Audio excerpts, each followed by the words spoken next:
SC/ST आरक्षण एका पिढीत संपणार. संविधानाला धक्का न लावता आरक्षण संपविण्याचा सर्व पक्षांचा डाव यशस्वी. झोपेचं सोंग घेतलेला SC/ST कधी जागा होणार. सत्ताधाऱ्यांच्या वजनीला पडलेल्या नेत्यांनी आरक्षण वाचवण्यासाठी काय केले. SC/ST समूहातील सर्वांना आरक्षण वाचवण्यासाठी श्रद्धेय बाळासाहेब आंबेडकर यांचं आव्हान. जय भीम. नमस्कार. सुप्रीम कोर्टाने SC/STच्या संदर्भात एक महत्वपूर्ण निर्णय दिलेला आहे. हा महत्वपूर्ण निर्णय देताना SC आणि ST मध्ये वर्गीकरण झालं पाहिजे आणि त्याच्याच बरोबर क्रीमी लेअर हे तत्व सुद्धा लागू झालं पाहिजे. या निर्णयाच्या संदर्भात मी IAS अधिकाऱ्यांशी बोललो आणि खासगी कंपन्यांमध्ये जे उच्च पदावरती आहेत त्यांच्याशी सुद्धा बोललो. माझ्या लक्षात आलं की या दोन्ही वर्गांना क्रीमी लेअर हा कळलेला नाही, समजलेला नाही आणि म्हणून या जजमेंटला ते महत्व देत नाहीत अशी असणारी परिस्थिती आहे.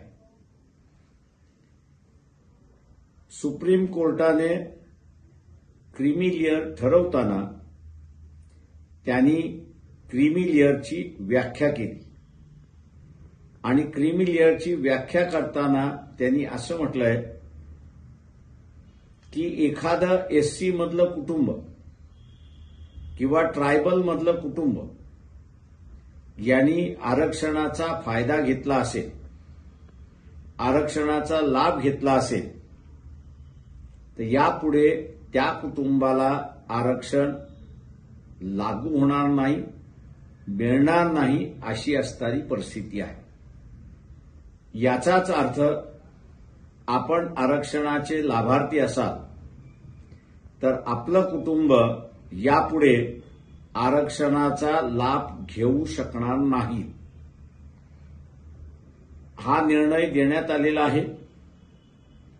या निर्णयाचं स्वागत भारतीय जनता पक्षाने केलं आणि काँग्रेस पक्षाने सुद्धा त्या ठिकाणी केलेलं आहे. या दोन्ही पक्षांचे राज्याचे जे सरकार आहेत ते अंमलबजावणी करण्याची घोषणा त्यांनी केली आहे.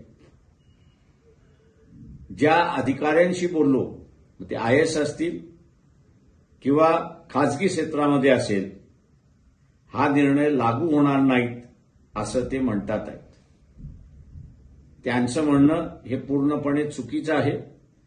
सुप्रीम कोर्टाने एकदा निर्णय दिला की लागू होतो आणि जे राज्य हा निर्णय लागू करायला निघालेले आहेत त्यांच्यावरती क्रीमी लेअरच्या संदर्भात दिलेली व्याख्या ही बंधनकारक आहे. उद्या ज्यावेळेस या स्वरूपाचा कायदा केला जाईल त्यावेळेस ज्या कुटुंबाने एखादा लाभ घेतला असेल तर यापुढे त्याला लाभ मिळणार नाही अशी व्याख्या केलेली आहे आणि जजमेंटमध्ये नमूद करण्यात आलेलं आहे. मी तमाम फुले शाहू आंबेडकरी जनतेला विचारतो, काय आपल्याला हा निर्णय मान्य आहे का? ज्या राजकीय पक्षाला लोकसभेमध्ये आपण मतदान दिलं, मग काँग्रेस, NCP, उद्धव ठाकरे या सर्वांनी या निर्णयाचं स्वागत केलेलं आहे आणि आरक्षण असं संपवता येत नाही तर क्रीमी लेअरच्या माध्यमातून संपवण्याची भाषा त्या ठिकाणी झालेली आहे.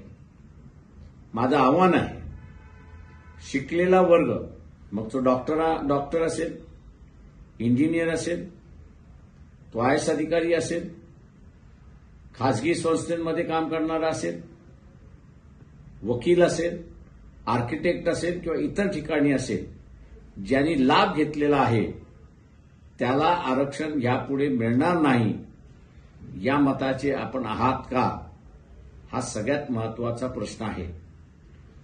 या निर्णयाशी आपण सहमत नाही असं जर आपल्याला म्हणायचं असेल तर आपल्याला जोरदार म्हणावं लागेल आणि ते इलेक्शनमध्ये म्हणावं लागेल हे लक्षात घ्या.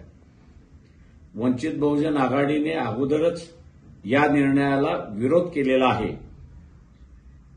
आणि आपणही विरोध करणार असाल तर येणाऱ्या विधानसभेमध्ये आपण वंचित बहुजन आघाडीच्याच उमेदवाराला मतदान द्या हे आवाहन मी आपल्या सगळ्यांना या ठिकाणी करतोय. जय भीम, नमस्कार.